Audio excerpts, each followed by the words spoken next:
Welcome back to another deep dive. You know you've made it to the good stuff when you hit Module 5 of Special Man Academy's Understanding NDPR. It's where the rubber meets the road. Exactly. Now we're getting into enforcement international data transfers and all that good stuff that really makes this data protection thing matter. You already spent time in the first 4 modules building a solid base, so Yes, great foundation. let's dive into Module 5. So, enforcement. I know that NITDA is like the big watchdog, but what's that really like in practice? Well, they actually use some pretty impressive techniques like surveillance, but it's not what you might think. Not like someone watching me through my webcam. No. Think more like advanced algorithms and data analysis tools. They're not watching every move, more like they're looking for patterns, looking for red flags that might point to, a data breach or noncompliance, maybe repeated breaches or suspicious data transfers or even public complaints. So it's kind of like they're being proactive instead of just sitting around waiting for problems. Yes, exactly. It's about being proactive instead of just reactive. Okay, that makes me feel a bit better. Yeah. But what about those public complaints you mentioned? Like, if I see a company doing something shady with my data, can I actually report them? And do they take that seriously? Absolutely. And they do. NITDA really wants to empower individuals to speak up if their data rights are being violated. I like that. Yeah, so there's a formal complaint process, and every complaint triggers an investigation. And it's not just a quick glance either. They'll examine company policies. They might even do a surprise inspection. Oh. Or even a full-blown audit. No sweeping things under the rug. No. So what happens if they find a company guilty? What are the consequences? Well, NITDA has quite a few options, and they're not afraid to use them. We're talking fines that can reach up to $10 million or even 2% of a company's annual revenue. Ouch. In some cases, they might even suspend a company's operations while they're under investigation. Wow. That'll get their attention. What about public shaming? I've heard they can issue warnings about companies that aren't following the rules. Yes, that's true. Really? You can imagine what kind of hit a company's reputation would take if NITDA publicly announced they were under investigation. Oof. It's a good incentive for businesses to get their act together, It's a powerful message, for sure. But what if a company feels like they've been wrongly accused or the punishment's unfair? Do they have any options? Yes, there is a process for appeal. Organizations can challenge NITDA's decisions. Okay. It's not just about wielding power, it's about fairness and using that power responsibly. That's good to know. But let's say it's a really serious offense, something that impacts national security. Are we talking potential jail time? In those extreme cases, yes, criminal charges are a possibility under the NITDA Act of 2007. The NDPR isn't just about protecting personal data, it's about safeguarding national security. Wow. Okay, so the stakes are pretty high. It really shows how serious Nigeria is about all of this. And it's not just companies that need to pay attention, right? I mean, government agencies are under the microscope too. You're absolutely right. Nobody gets a free pass, which I think is a good thing. It means that the government is held to the same standard as everyone else when it comes to our data. So it's all about accountability, no matter who you are. Now, I know a lot of our listeners work in businesses that operate globally. Module 5 also covers international data transfers. It's not as simple as just hitting send on an email, is it? It definitely isn't. The NDPR has strict rules about sharing data across borders, especially to countries with weaker data protection laws, and that's where NITDA's whitelist comes into play. Okay, so the whitelist. In simple terms, what is it? Basically, it's NITDA's stamp of approval. Okay. It's a list of countries that they consider to have adequate data protection laws that are similar to Nigeria's. This includes all of the EU and EEA countries because of GDPR. Makes sense? Some African Union nations, Canada, Japan, and a few others. Okay. Transferring data to these countries is generally much smoother because their regulations align with NDPR principles. So if I want to send data to a colleague in, say, France, I'm good. Yeah, you're good.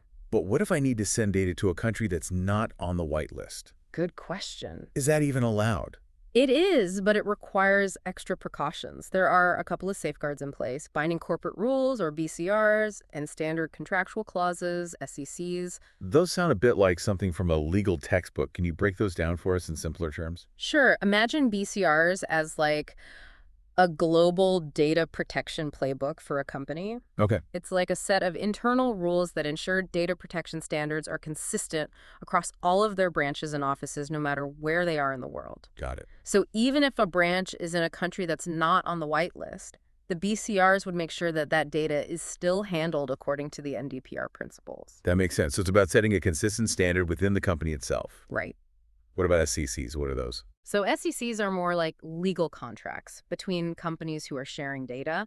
They essentially make a promise to handle the data responsibly according to NDPR rules, even if one of them operates in a country that isn't on that whitelist. It's like a legally binding handshake that says, hey, we're both committed to protecting this data. It's like a safety net to make sure data is protected when it's crossing borders. Yeah. Does NITDA have a say in these BCRs and SCCs? Yes. NITDA actually has to approve both the BCRs and SCCs before any data transfer happens. They're not just setting the rules. They're actively involved in making sure those rules are actually followed. That's reassuring.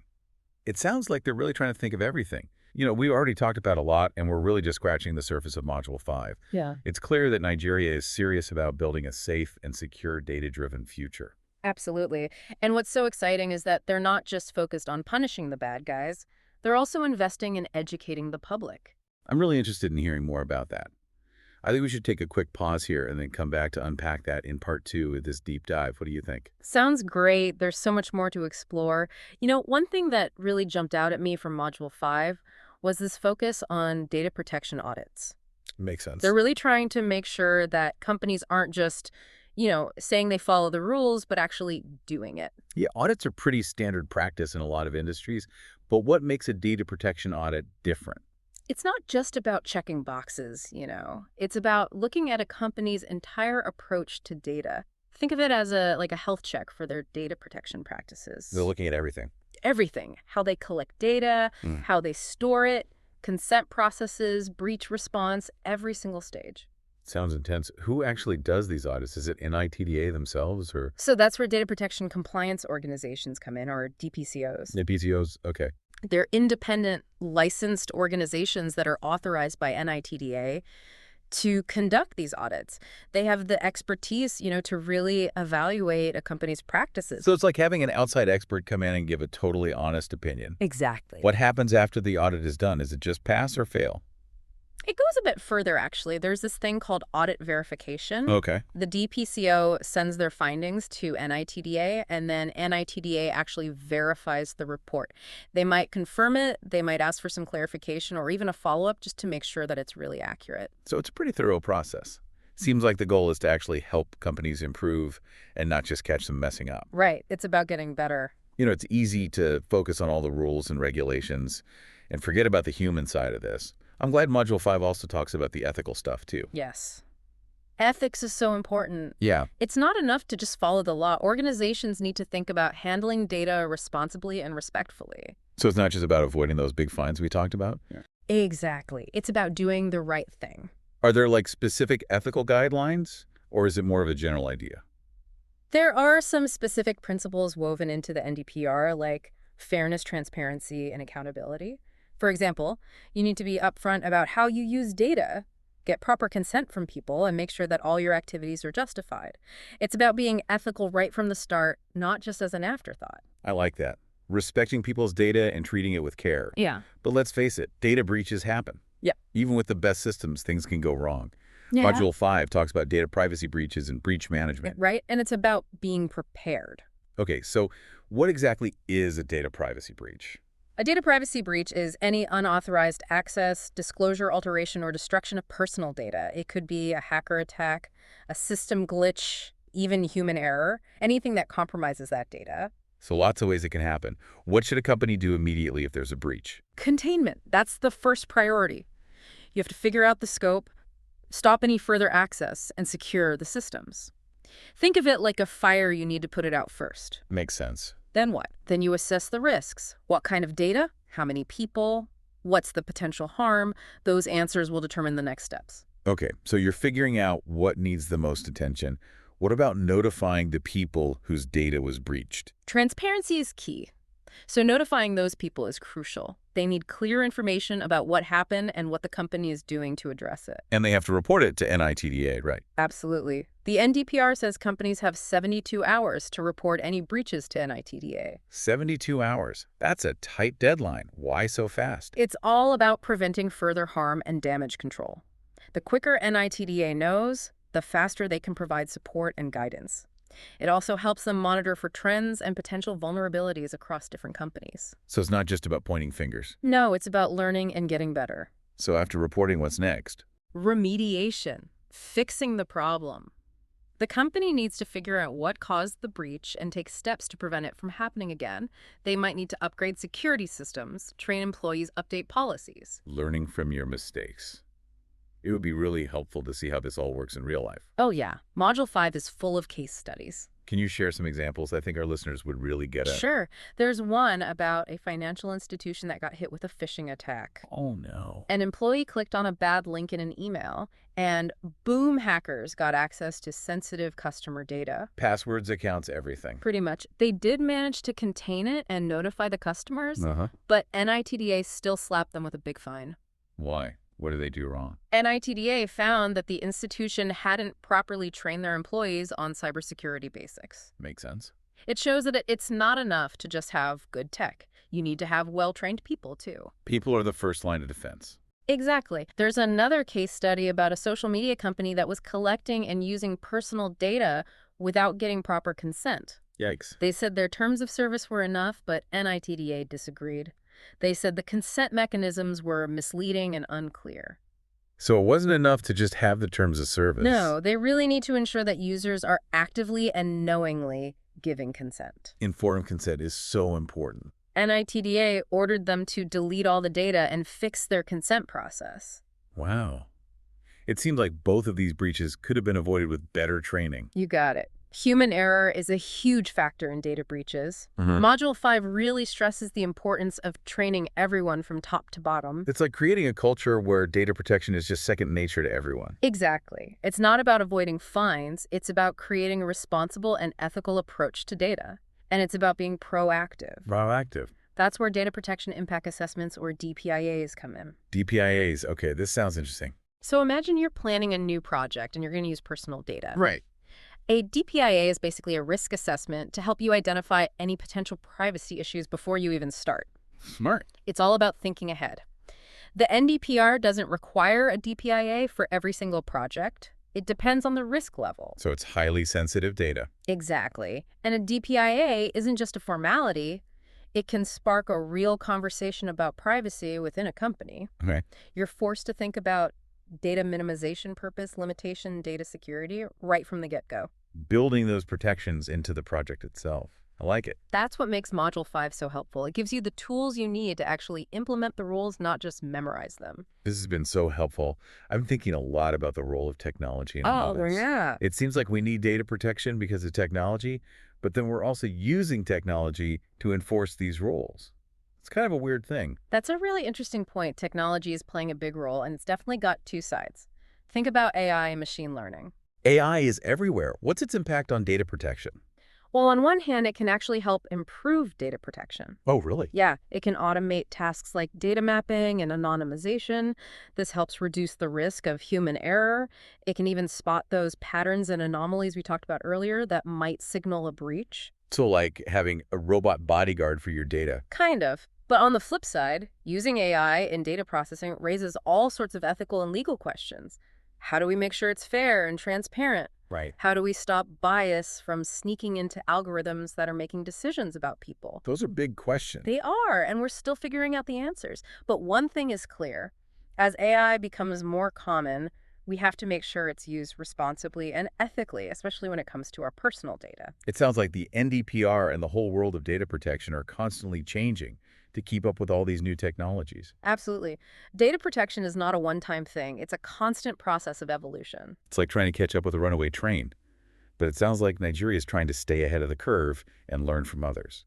Yeah, they're actively shaping the global conversation, which is great to see. The NDPR isn't just about catching up to other countries. It's about establishing Nigeria as a leader in data protection. I like that. And it's not just about the law itself. It's also about that commitment to educating the public, like we talked about earlier. Yes, they're empowering people to take charge of their data. That's a powerful message. Data protection isn't just about regulators and lawyers. It affects everyone. Exactly. It's a team effort. We've covered so much today: enforcement, audits, breaches, AI, ethical stuff. Anything else you think is important to highlight from Module 5? I think the key takeaway is that data protection is a shared responsibility. It's not just up to companies and governments. We all have a role to play. I totally agree. We need to be informed about our data rights, be careful about who we share information with, and make sure companies are handling our data the right way. Data protection is about working together to create a digital world that is secure and trustworthy. Thinking about Module 5 and everything we've talked about, it really highlights how global this whole data protection thing is. We talked about international data transfers, but it feels even bigger than that. Oh, absolutely. The NDPR isn't just some law in a vacuum. It's part of this massive global movement towards stronger data protection. It's been influenced by all these international agreements and conventions, and now it's even influencing other countries. It's like a ripple effect. Uh-huh. Everyone is realizing how important data protection is in this increasingly, digital world. Yeah, exactly. Yeah. And it's not just about realizing it, it's about action. We're seeing this convergence of ideas and best practices all over the world as countries try to figure out these big questions, like how do we balance data-driven innovation with protecting individual rights? How do we make sure data is used ethically? Those are some really big questions. It doesn't seem easy, especially when you think about all the data that crosses borders. Like, how do you even begin to manage that? You're right, it's a constant balancing act. And the NDPR acknowledges that and tries to give some guidance on how to navigate it. Remember those whitelists we talked about? That's one way Nigeria is trying to make sure data is only going to countries that have those strong data protection laws. Right, the whitelists. But what happens when those standards don't match up perfectly? Or there are gaps in regulation? It seems like there are so many ways for things to slip through. There are definitely challenges, and Module 5 doesn't shy away from that. It talks about those jurisdictional issues, data sovereignty problems, the difficulty of enforcing things consistently when data is crossing borders all the time. So no easy answers, huh? It's more of an ongoing conversation. It requires a lot of international cooperation, really clear legal frameworks, a lot of communication. Honestly, that's what makes this whole thing so interesting. Always something new to figure out. It's constantly evolving as technology changes and the world shifts. It's like a moving target. Mm. But it seems like Nigeria is being pretty proactive about it. Learning from others and trying to be part of those conversations. Exactly. They're not just following the crowd. They're trying to shape the future of data governance. Something to be proud of. That's a great point. It's not about just catching up to international standards. It's about establishing Nigeria as a leader in data protection. Exactly. And that leadership isn't just reflected in the law itself. It's also about their commitment to raising public awareness education, building that culture of data protection. Yes. The focus on awareness and education was so clear in Module 5. It's not just about penalties and punishments. They're giving individuals and companies the tools to take charge of their own data protection. And that's a powerful message. Data protection isn't just for the experts. It's for all of us. It's a collective responsibility, isn't it? Yeah. Data protection affects all our lives. It's not just some abstract concept. Well said. As we wrap up this deep dive into Module 5, I hope everyone listening has a much better understanding of not just the rules of the NDPR, but the bigger picture as well. Absolutely. It's not just about checking boxes. It's about building a future where data is handled the right way, responsibly, ethically, and with respect for people. And realizing that this is an ongoing process. We're all learning and adapting as we go along, working together to make the digital world a safer, more trustworthy place. Couldn't have said it better myself. Big thanks to everyone for joining us for this deep dive. Remember, knowledge is power, especially when it comes to data protection. So stay informed, stay curious, keep those data protection skills sharp. Until next time.